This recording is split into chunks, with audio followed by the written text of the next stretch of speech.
Ето е вратата на едно плъзгане. Второ плъзгане с топла пъхова врата направихме на кналф. Стъклата се поръчват отделно. Механизма е на кналф.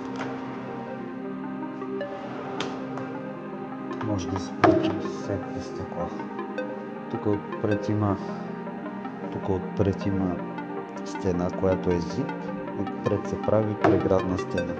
Обръщането става много лесно. Тук е механизма. Тук не може да се завършва от едната и от